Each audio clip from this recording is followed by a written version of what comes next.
भगवते वासुदेवाय ओम नमो भगवते वासुदेवाय नारायणं नमस्कृत्य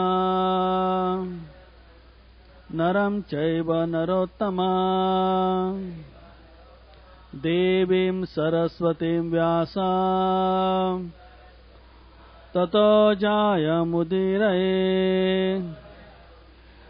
नष्टप्रायेष्वभद्रेषु नित्यं भागवत सेवया भगवते उत्तमश्लोके भक्तिर्भवति नैष्टकी।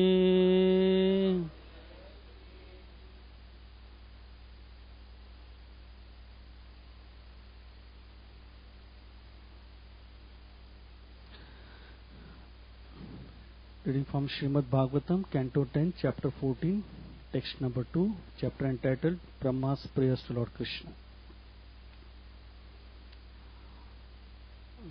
Asya api deva vapushaha mad anugrahasya swicchamayasya na tu bhutamayasya ka api na ishe mahi tu avasito manasa antarena sakshat tava eva kimuta atma sukha anubhute अस्यापि देव वपुषो मद अनुग्रहस्य स्वेच्छामयस्य न तु भूतमयस्य कोऽपि नेषेमहि त्ववसितं मनसान्तरेण साक्षात् तवैव किम् उतात्म सुखानुभूतेः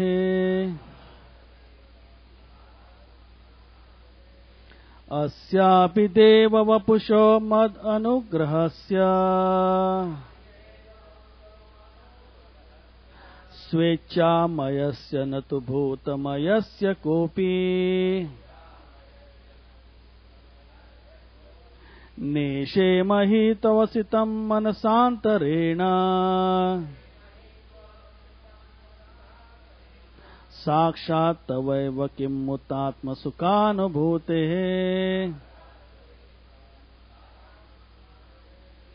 अस्यापि देव वपुषो मदनुग्रहस्य स्वेच्छामयस्य न तु भूतमयस्य कोऽपि नेषेमहि त्ववसितं मनसान्तरेण साक्षात् तवैव किम् मुतात्म सुखानुभूतेः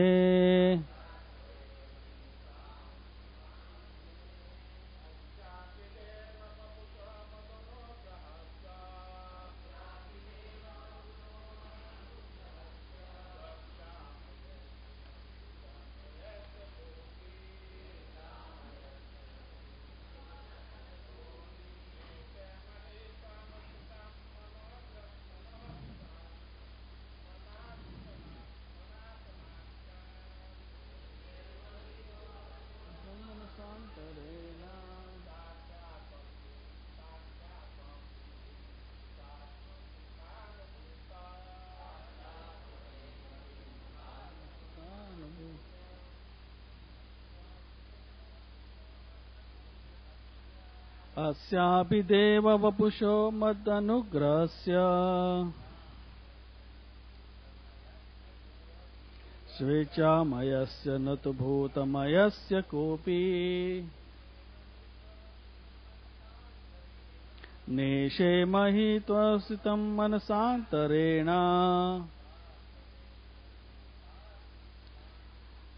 साक्षात् तवेव किमुतात्मसुखानुभूते. माताजी.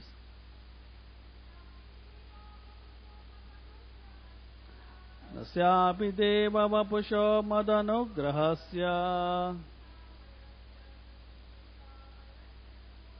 स्वेच्छामयस्य न तु भूतमयस्य कोऽपि. निषेमहि त्ववसितं मनसान्तरेण साक्षात् तवेव किमुतात्मसुखानुभूते. Asya, of this, api, even, deva, O Lord, vapushaha, the body, madanugrahasya, which has shown mercy to me, swaichamayasya, which appears in response to the desires of your pure devotees. Na, not. To, on the other hand, bhutamayasya, a product of matter. Ka, Brahma. Api, even. Na ishe, I am not able. Mahi, the potency. To, indeed. Avasitam, to estimate. Manasa, with my mind. Antarena, which is controlled and withdrawn. Sakshat, directly. Tava, your. Eva, indeed. Kimuta, what to speak. Atma, within yourself. Sukha, of happiness. Anubhute, of your experience. Translation and purport by the disciples of His Divine Grace A.C. Bhaktivedanta Swami Prabhupada. Translation. My dear Lord, neither I nor anyone else can estimate the potency of this transcendental body of yours, which has shown such mercy to me, and which appears just to fulfill the desires of your pure devotees. Although my mind is completely withdrawn from material affairs, I cannot understand your personal form. How then could I possibly understand the happiness you experience within yourself? Purport. In Krishna, the Supreme Personality of Godhead, Volume 1, Chapter 14, Srila Prabhupada explains that in the present verse, Lord Brahma expressed the following prayerful sentiment. Quote, your appearance as a coward boy is for the benefit of the devotees, and although I have committed offenses at your lotus feet by stealing away your cows, boys and calves, I can understand that you are now showing me your mercy. That is your transcendental quality. You are very affectionate towards your devotees. Yet, in spite of your affection for me, I cannot estimate the potency of your bodily activities. It is to be understood that when I, Lord Brahma, the Supreme Person of God of this universe, cannot estimate the childhood body of the Supreme Personality of Godhead, then what to speak of others? And if I cannot estimate the spiritual potency of your childlike body, then what can I understand about your transcendental pastimes? Therefore, as it is said in Bhagavad Gita, anyone who can understand a little of the transcendental pastimes, appearance and disappearance of the Lord immediately becomes eligible to enter the kingdom of God after quitting the material body. This statement is confirmed in the Vedas and is stated simply that by understanding the Supreme Personality of Godhead, one can overcome the chain of repeated birth and death. I therefore recommend that people should not try to understand you by their speculative knowledge. Unquote. When Brahma disrespected the supreme status of the personality of Godhead, Lord Krishna first bewildered him by exhibiting the Lord's own transcendental power. Then, having humbled his devotee Brahma, Krishna gave him his personal audience. According to Srila Vishwanath Chakravarti Thakur, Lord Krishna's transcendental body can also function through the agency of his plenary expansions called Vishnu Tattva. As stated by Brahma himself in the Brahma Samhita 5.32, Angani yasya sakalendra vrityamanti. This verse indicates not only that the Lord can perform any bodily function with any of his limbs, but also he can see through the eyes of his Vishnu expansions, or indeed through the eyes of any living entity, and similarly that he can hear through the ears of any Vishnu or Jiva expansions. Srila Vishwanath Chakravarti Thakur points out that although the Lord can perform any function with any of his senses, in his transcendental pastimes as Sri Krishna, he generally sees with his eyes, touches with the hands, hears with his ears, and so on. Thus he behaves like the most beautiful and charming young coward boy. The Vedic knowledge expands from Lord Brahma, who is described in the first verse of the Srimad Bhagavatam as Adi Kavi, the primeval Vedic scholar. Yet Brahma could not understand the transcendental body of Lord Krishna because it is beyond the reach of ordinary Vedic knowledge. Among all the transcendental forms of the Lord, the two-armed form of Govinda, Krishna, is original and supreme.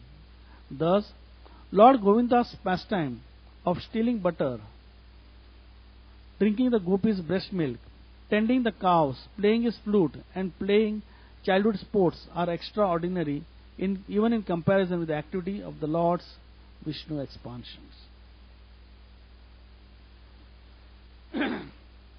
Om Jnana Timirandasya Jnananjana Shalakaya Chakshurun Militam Yena Tasmai Shri Guruve Namaha Shri Chaitanya Manobhishtam Stapitam Yena Bhutale Swayam Rupa Kadamayam Dadati Swapadantikam Vandeham Shri Guru Shri Yuta Padakamalam Shri Gurun Vaishnavamsha Shri Rupam Sagrajatam Sahagana Raghunatanvitam Tam Sajivam Sadvaitam Savadutam Parijana Saitam Krishna Chaitanya Devam Shri Radha Krishna Padan Sahagana Lalita Shri Vishakhanvitamsha Nama Om Vishnu Padaya Krishna Preshtaya Bhutale Srimate Bhaktivedanta Swami Niti Namine Namaste Saraswati Deve Gauravani Pracharine Nirvishesha Shunyavadi Paschatya Deshatarine He Krishna Karuna Sindhu Dinabandhu Jagatpade Gopesha Gopika Kanta Radha Kanta Namostate Tapta Kanchana Gaurangi Radhe Vrindavaneshwari Vrishabhano Sute Devi Pranamami Hari Priyai Vancha Kalpatarubhyascha Kripa Sindhubhyevacha Patitanam Pavanebhyo Vaishnavebhyo Namo Namaha Jai Sri Krishna Chaitanya Prabhu Nityananda Shri Advaita Gadadhar Shivasadi Gaura Bhakta Vrinda Hare Krishna Krishna Krishna Hare Hare Hare Rama Rama Rama Hare Hare.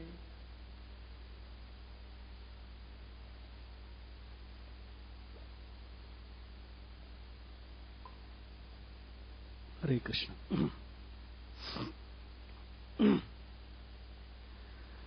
So here we see Lord Brahma is started offering prayers to Krishna after being humiliated, and further on we will be seeing how Brahma, in different from prayers, is glorifying the supremacy of Supreme Lord Sri Krishna. This particular verse, especially here, Srila Prabhupada, the disciples of Srila Prabhupada, in their purport mentions about different aspects. And translation here, Brahmaji especially mentions one aspect, that though he is being humbled, he considers this to be a mercy of the Lord, mercy of Lord Krishna. If you see, we are all dependent on the mercy of Krishna and his devotees at every stage of our life.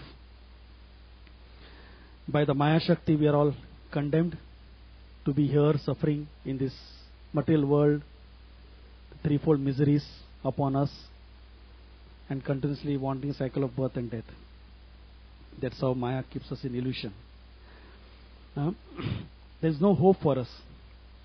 The only hope is that if some or the other mercy is there on us by the Lord, then there is some hope. Right? We are all looking for that grace.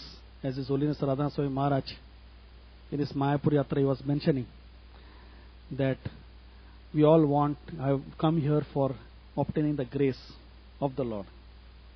But at the same time, he was mentioning that how we can obtain that grace.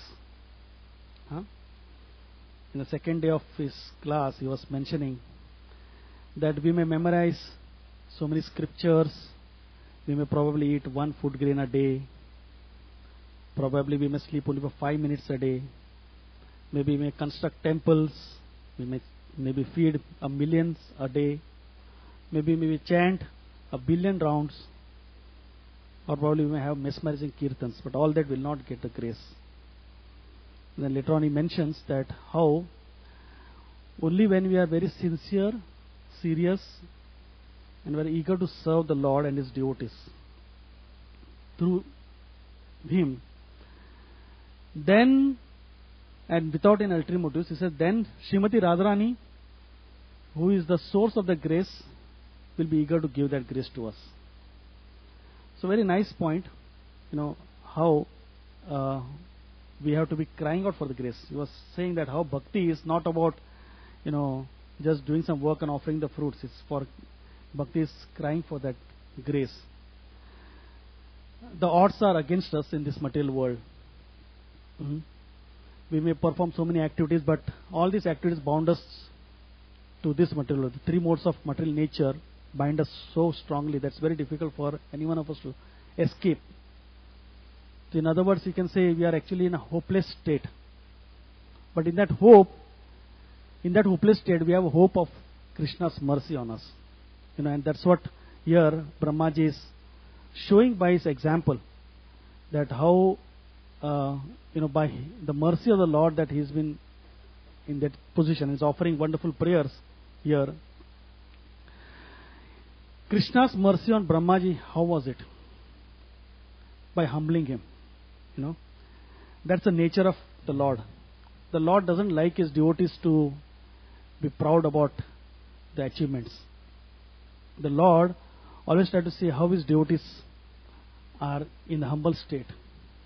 So Krishna's mercy on Brahma was, the way by which, in this way, that Brahmaji was humbled actually. We see also the earlier chapter when Govardhan Leela pastime was also taking place, how Govardhan, Indra was proud. In Mayapur again, His Holiness Radha Maharaj was saying that Indra was so proud, he gave an example of a thorn, that all your bodily features may be in a very healthy state, condition, but then if there is a thorn which has pricked your foot, the attention goes to that thorn, not on any other aspects of your body. So similarly, Indra, he was so much used to receiving all this puja, because he is in charge of the rain. But then there is one particular village of Vrindavan who was not offering any prayers and offering anything to him. He became so upset. And then he released the Samvartaka clouds to destroy Vrindavan. And Krishna humbled him. Chaitanya Mahaprabhu humbled Krishna, Keshav Kashmiri. So we see that how Krishna actually, his role is to somehow or other see that his devotees don't become proud. That's his nature. And here we see that Brahmaji was humbled completely. and that was His mercy. We'll try to see through this particular verse as to what are the reasons for Brahma to become proud, and what can we learn from this. There are 6 reasons why Brahmaji became proud. Number 1 is that Brahmaji thought that he is a creator of this universe, and because he is a creator of the universe, he was proud about that. It's natural for a living entity, when somebody does something and he is the first to do that, then that naturally that pride will come. We can imagine the Brahma's status, that he was a creator of this universe. He received direct instruction from the Lord within the heart. In fact, he didn't have a father or mother. He just came from the navel. Lotus flower came, and then he was born from the lotus flower, the navel of the Vishnu. So Brahmaji was the first creator. He is the creator of this universe actually. He is the creator. And that actually would make him proud, thinking that no one else is there apart from him who was there first. Like sometimes, as devotees we may become proud also. Like when we were in the yatra, so many people would approach us and say, "Oh, please tell us, how were the days 20 years back when the temple was small?" And then we would take great pride in just explaining to them that during those times only few devotees would be there, and then we would have such nice association. We would directly speak to His Holiness Radhanath Maharaj, like that. And would sometimes, very, very, you can say,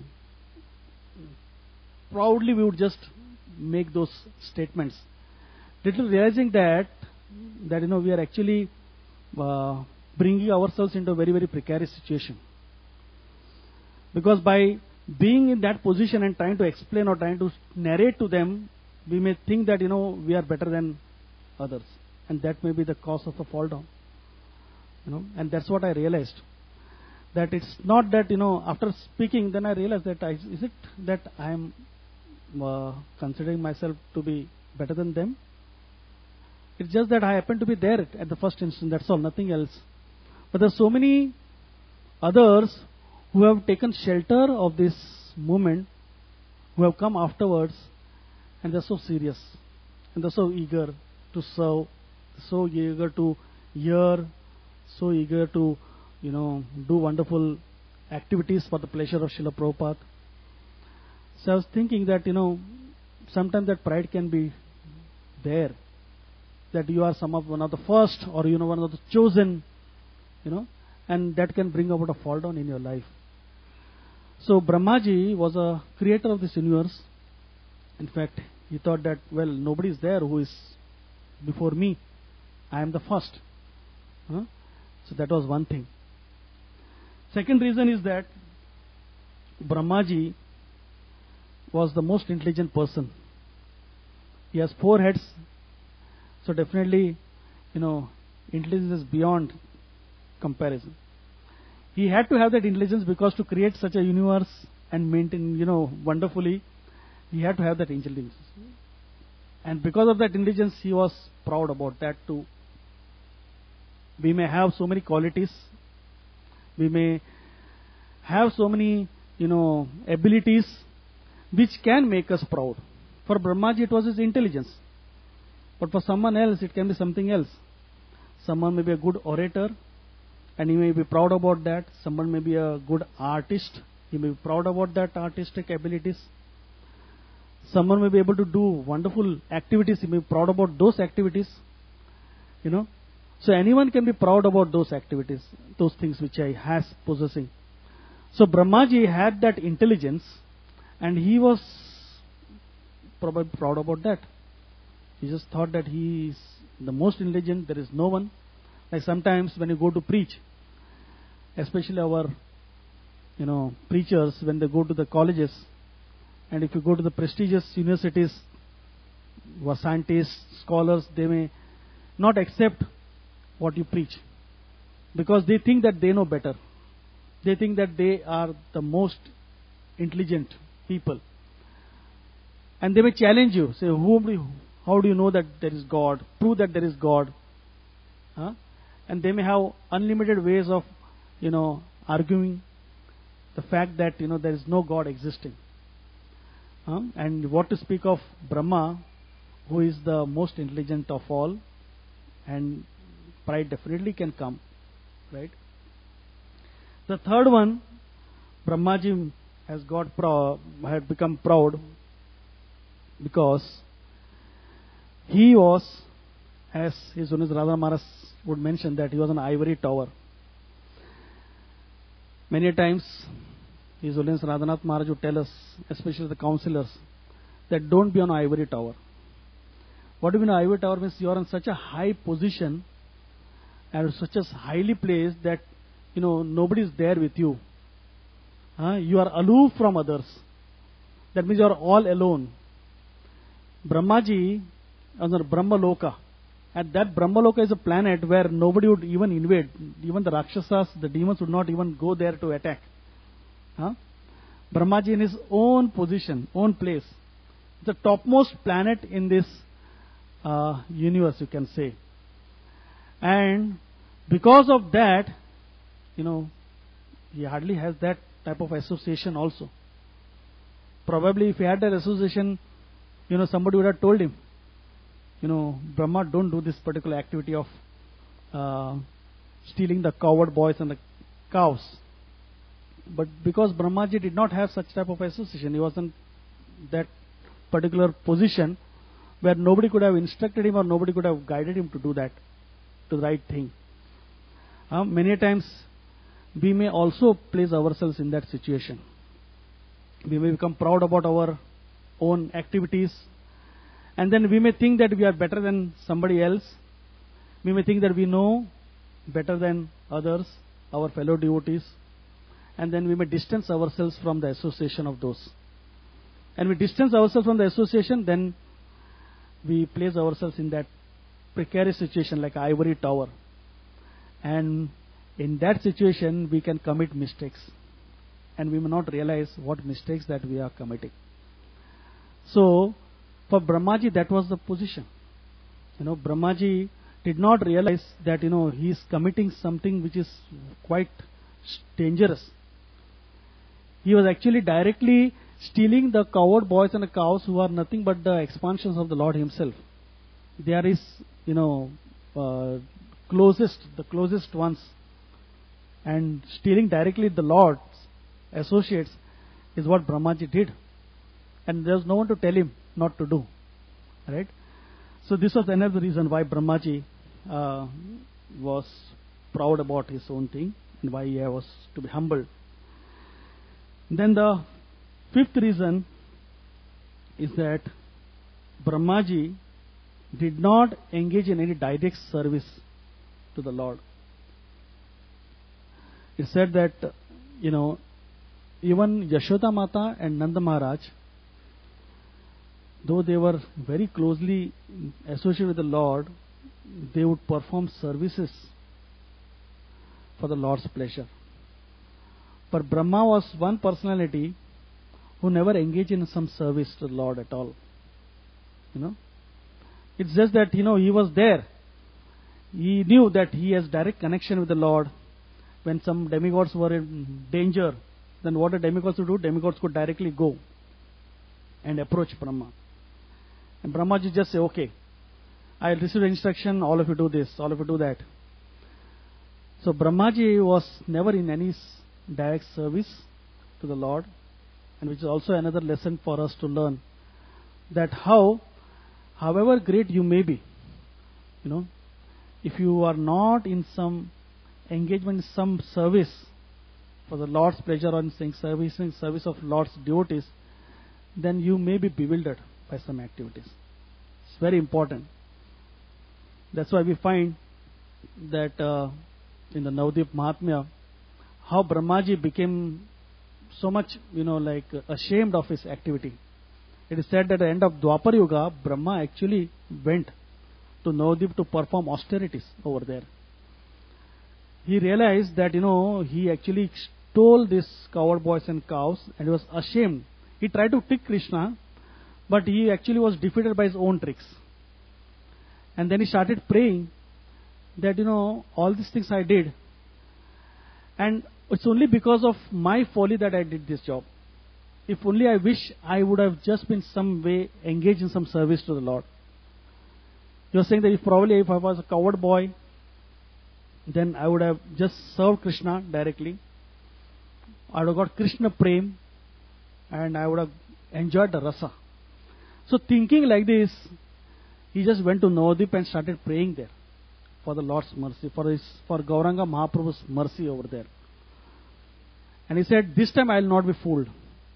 And after performing austerities, when Gauranga Mahaprabhu came there, and he just gave his darshan, he placed his foot on Brahma's head, and Brahma was enlightened. And he prayed to Lord Gauranga that, please give me that mercy. He said, by your instruction, I have been placed, myself, Lord Shiva, we all have been placed in this position as your servants. But then, because of Maya's network, we are put in this illusion, and that has completely, kept us away from your mercy, from receiving your mercy. And he said, for 100 trillion years, I have wasted my life. He says, please give me that opportunity by which I can serve you for the next 100 trillion years. And then Gauranga Mahaprabhu tells him that when I come in this Kali Yuga, that time you will be appearing in a Yavana family. And then you will be chanting 100,000 names of the Lord every day, 300,000 names of Lord every day. And thus you will be out of pride and will be humble. And then you will be experiencing all the pastimes, you will be seeing all the pastimes which are performed. And he said, after you leave this world, then you will come to Navadvip Dham and then engage in my eternal Leela. And also told him that don't reveal this to others. As Gauranga Mahaprabhu, when I come, I will be tasting the sweetness of Srimati Radharani in his complexion and his sentiments. And I will be preaching these glories and Krishna Prem all over the world. So Brahmaji actually, decided to serve in that capacity. He did not want to have that position of being the creator. So he came in Kali Yuga as Haridas Thakur, and then he was only chanting the holy names, and he exhibited that quality of humility over there. So that was the thing. And then the last one is that Brahmaji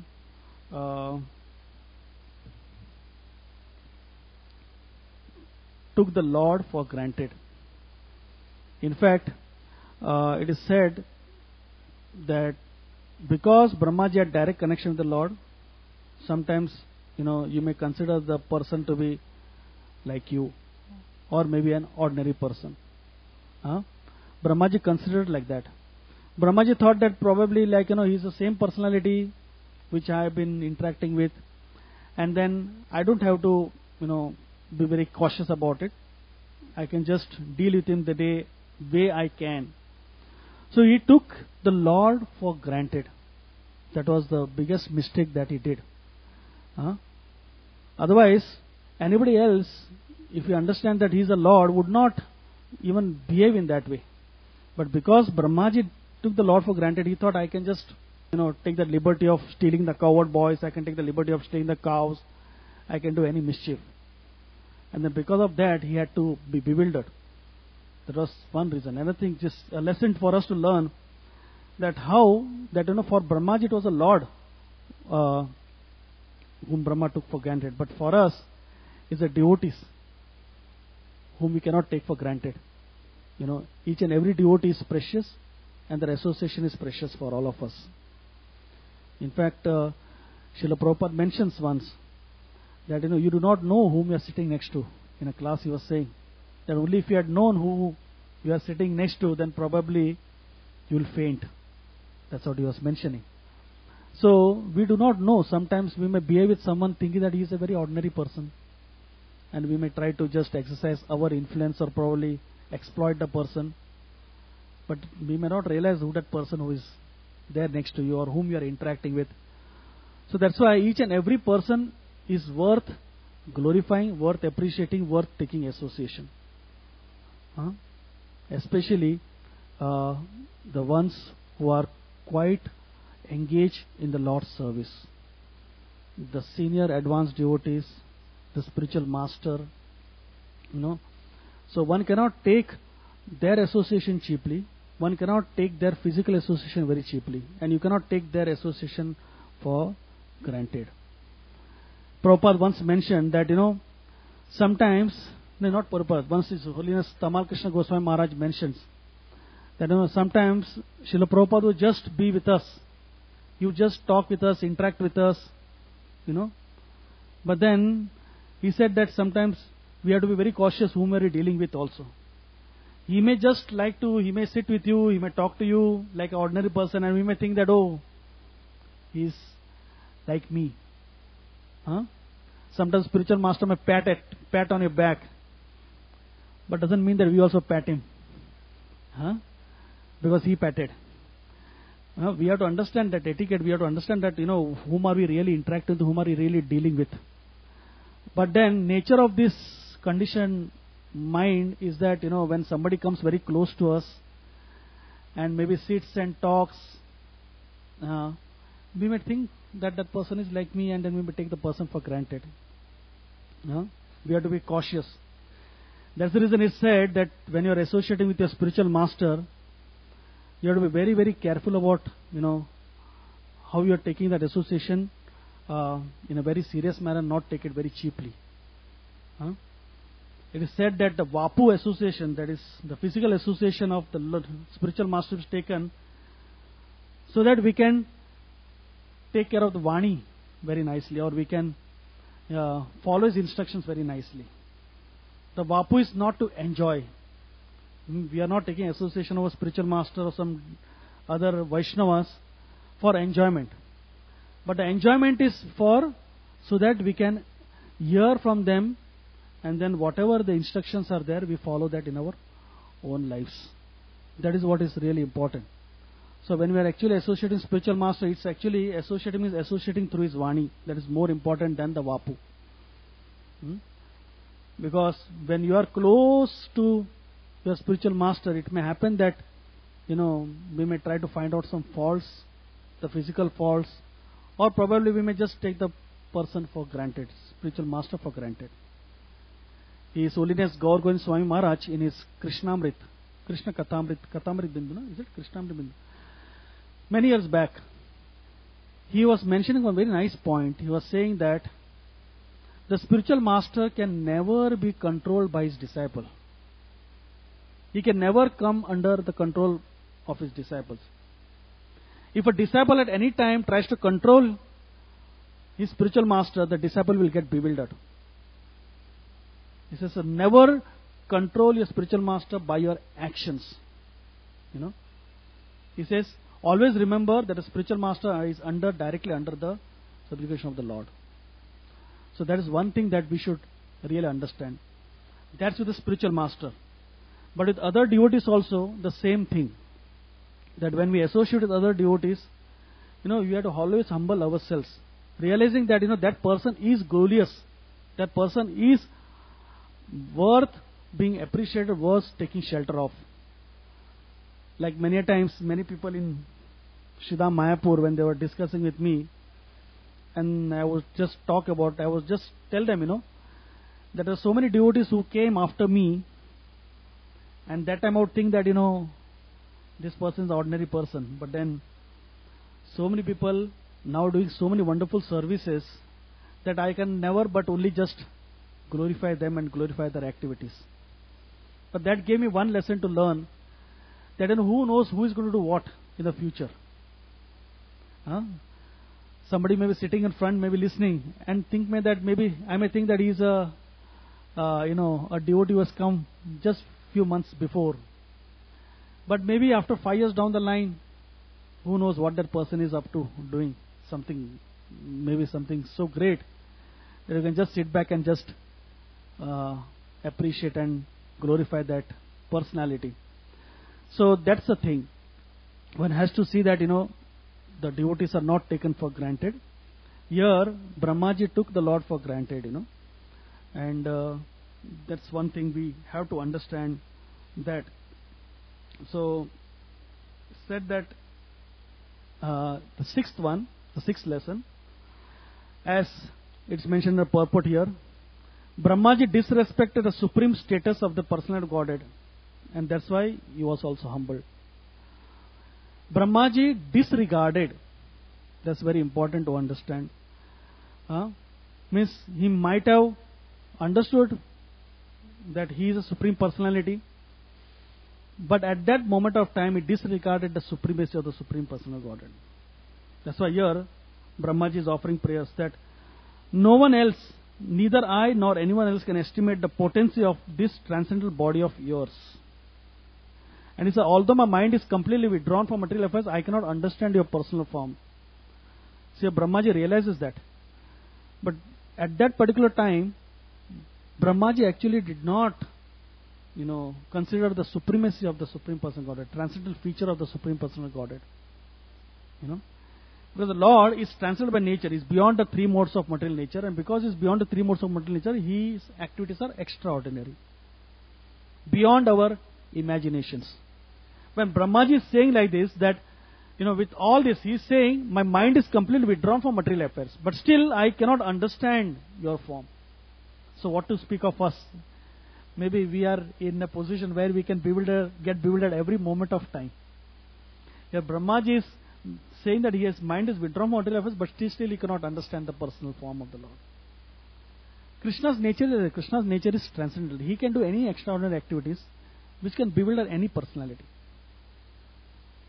But what we need to know is that having faith in the words of the scriptures, having faith in the words of our spiritual master, and just having that faith that yes, the Lord can do this.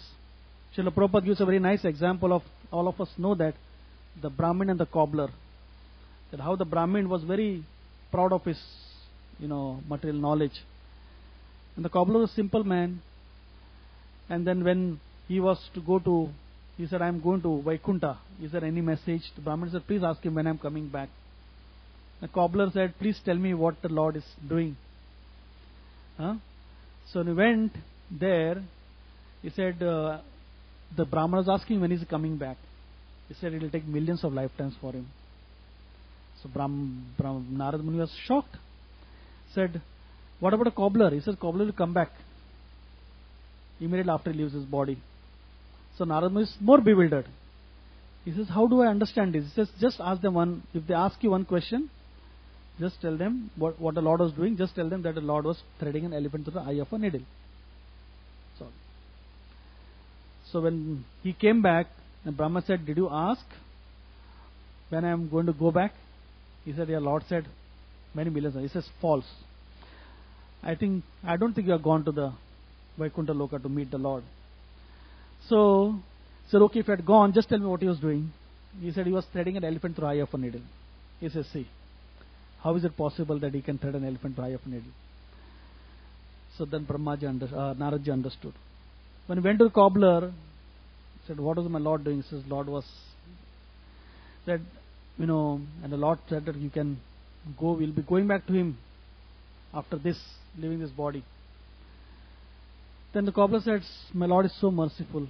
He can do so many things. What was the Lord doing there? He says, the Lord was threading an elephant through the eye of a needle. He says, my Lord is so wonderful. He says, are you convinced about this fact that the Lord is, threading an elephant eye of a needle? He says, yes, why not? He says, the banyan tree under which I am sitting, this banyan tree has so many fruits with so many seeds in it, and each of the seeds the Lord has invested a huge banyan tree in that. So what is so difficult for the Lord to thread an elephant through the eye of a needle? So that's the thing.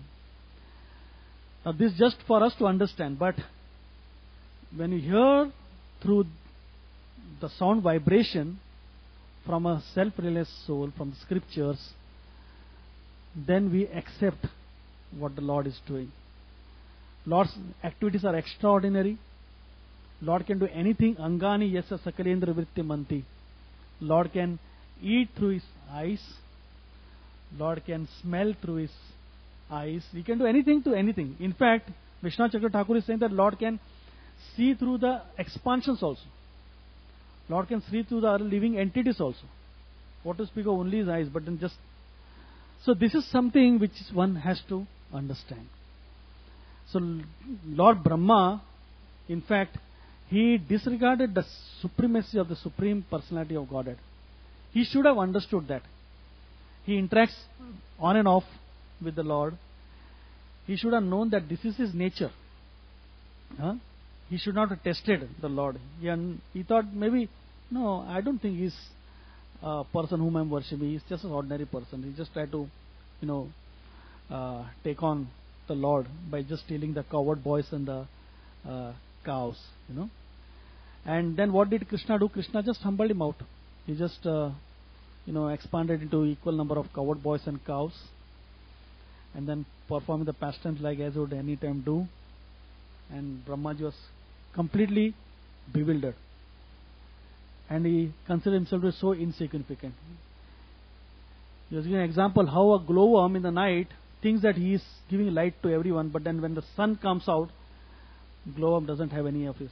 So Brahmaji felt like that. In front of the Lord, he felt so insignificant. That's how Krishna humbled, actually. And that's also the nature of a pure devotee or a spiritual master. How Krishna humbles his near and dear devotees like Indra and Brahma. The spiritual master also does the same. The nature of spiritual master is see that doesn't get proud. Doesn't become proud of his own achievements.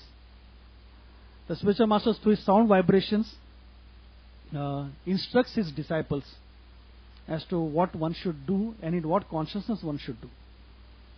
Like Srila Prabhupada, Tamal Krishna Goswami in his Transcendental Diary mentions about this particular aspect, talking about himself only.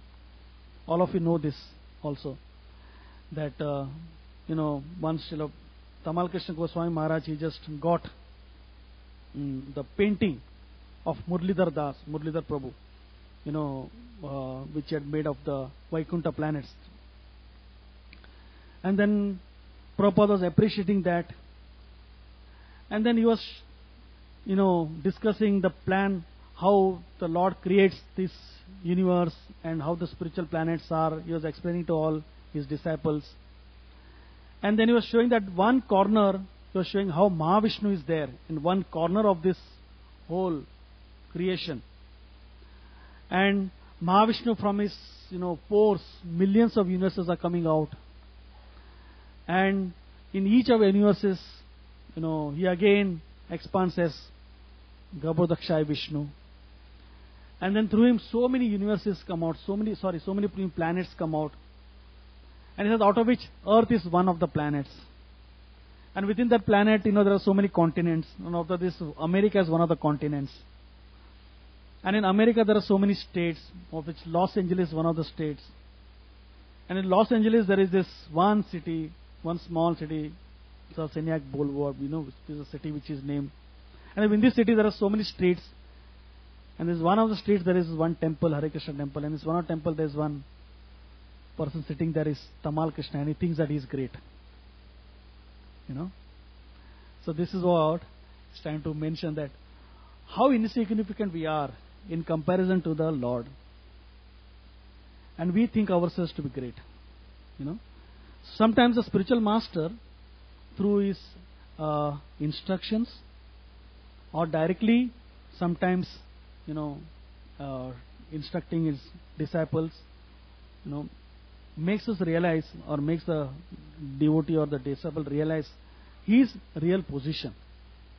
That we can never time become proud about our own achievements. We have to understand our nature, that we are nothing but humble servants of the servants of the servants. That's how the spiritual master actually does that. That's why it is said that we always should hear from advanced devotees. Serving the advanced devotees means by hearing. Serving means hearing. That's all, nothing else. The spiritual master is there who is guiding us through his instructions. And our job to serve him in a way is that by hearing what he is speaking and then applying those instructions in our lives. So when we do that, then we realize that, oh yeah, this is my position. I'm supposed to be like this, but I have gone away from that. And that's how the spiritual master gets us back in our original position of being the. That's why it's very necessary for us to hear Srimad Bhagavatam classes every day, to read the scriptures on a regular basis. Srila Prabhupada mentions that, the disciples or the pure devotees, they come in different ways. They just give their mercy in different ways. Number one is by their instructions to all, maybe non-devotees, devotees. That's what Srila Prabhupada mentions. Number two is that somebody comes closer to them and asks for some questions, more clarification, then he makes them disciples and then gives them specific instructions. He establishes temples by which he engages the disciples in deity worship and then, makes them hear and chant and then Krishna Prasad. So this is the way the devotees engage the living entities. So when we take shelter of such pure devotees and then accept them as our spiritual master and spiritual guide, then we can be put back in our original position or a situation as the humble servants. Otherwise, we can sometimes become we may go away from our original position as the humble servants and we can become proud. That's the reason the association also is very important. Association of Vaishnavas is very, very important. Because in that association, we can never be proud. Because the devotees know how to humble you. Only thing is that we have to have that consciousness to, accept that position, accept that situation in our lives. And the prayers of the Vaishnavas, those are also very, very important. Always, when we serve the Vaishnavas, His Holiness Radhanath Maharaj would always say that when do you receive blessings? When we serve Vaishnavas in a way we please them, then we automatically receive the blessings from them. If you try to enjoy, he says, you will be suffering, you will be miserable. But then if you serve, then you will have transcendental happiness. You will get happiness. When you serve in the way by which you can please the person, then you get unlimited blessings. So we are in this hopeless situation, as I mentioned earlier. All of us are in the hopeless situation. We are only hoping for the mercy and the prayers of the devotees. As once, I just like to end with this. Once one of our devotees approached spiritual master and said, Gurudev, I have lost all hope on this devotee. I stopped preaching to him because after years and years and years of preaching, this particular devotee, I am not able to make him take shelter. So I lost hope on all this. I lost hope on this devotee. So that spiritual master, he told his disciple that don't lose hope. Pray for the person. When the devotee heard like that, then the devotee really understood. He says, what am I doing? He says, I am saying I am lost hope on this, and my spiritual master is saying that please pray for that person. He says that, similarly I started wondering that supposing if the Supreme Lord would have lost hope on us, what would be your position? Because lifetimes or lifetimes we are committing the same mistake again and again. If the Supreme Lord says that I lost complete hope on you, and if the Supreme Lord rejects us, then what is our hope then? But because the Supreme Lord wants us, His mercies on us, the spiritual master, the priests, acharyas, they are all praying for us. That's why we are somehow surviving. So it's a hopeless situation, but we have some hope because somebody is praying for us. If it is not for their prayers, probably we would not. That's why His Divine Grace A.C. Bhaktivedanta Swami Prabhupada always write, you are ever well-wisher. Because Srila Prabhupada is there, Srila Prabhupada's mercy is there on us. we are still surviving, we are still, continuing on with our services. If we leave the shelter of Srila Prabhupada, probably we would be nowhere. Then we will be just on our own, probably suffering the threefold miseries of this material existence and go back. So we don't want that to happen. And we don't want to be in the situation which Brahmaji is.